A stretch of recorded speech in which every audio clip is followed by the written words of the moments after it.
Je vais vous présenter maintenant comment utiliser Bentley Navigator comme outil de consultation, de requête ou d'analyse de données SIG. Je vais dans un premier temps attacher un fichier CAO, fond de plan d'une ville, de façon à pouvoir localiser les données SIG.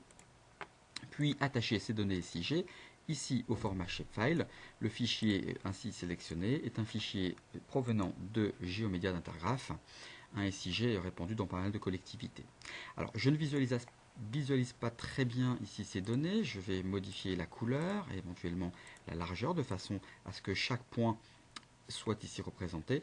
Ces points qui sont là indiquent le nombre d'arceaux présents en chaque point. Pour connaître ce nombre d'arceaux, il me suffit simplement d'effectuer un clic droit sur un élément et de demander une information. J'ai ici les métadonnées associées, à savoir la date de pause et pourquoi pas le nombre d'arceaux, en l'occurrence ici 2. Chacun des points a donc une information associée. J'ai la possibilité d'avoir l'ensemble des informations qui s'affichent ici sous forme de tableau.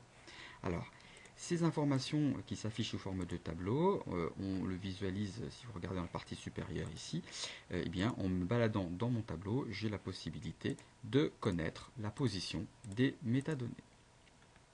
Ces éléments peuvent être également requêtés par le biais de requêtes très simples, où je vais tout simplement, dans la table mobile arceaux, lui demander de me dire, en fonction du nombre d'arceaux, tous les endroits, tous les emplacements où j'ai 3 arceaux.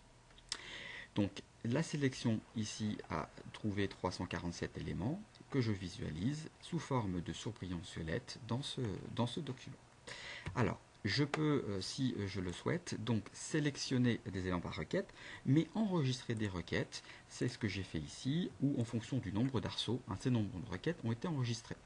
Je vais simplement lui demander de recalculer ces requêtes de façon à m'afficher le résultat le plus exhaustif possible.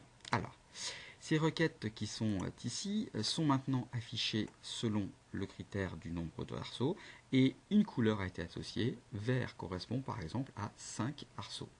Donc j'ai ici 103 éléments verts, 158 éléments à 4 arceaux, 347 un jaune. Alors ce qui peut m'intéresser maintenant, c'est de vérifier le nombre d'arceaux dans un endroit particulier. Je vais donc effectuer une requête sur, pourquoi pas, la rue de Zex à Grenoble. Voilà. Donc cette rue étant maintenant localisée, je me rends compte effectivement ici que j'ai un certain nombre d'arceaux, donc 6 pour le bleu, 2 pour le jaune et 4 pour le rouge. Afin de vérifier correctement ce qui s'est passé, ce qui est indiqué ici, je vais pouvoir utiliser mes outils de géolocalisation et notamment ouvrir l'emplacement de ce carrefour dans Google Maps Street View. Une fois l'emplacement trouvé, je suis ici bien dans la rue Marceau, j'ai ici la rue de Zex, je vais comptabiliser les arceaux que je trouve ici. 1, 2, 3, 4, 5, 6. Donc 6 arceaux sont bien positionnés ici. On va se rapprocher un tout petit peu pour contrôler de l'autre côté du carrefour. En revanche ici, je n'en ai que 2.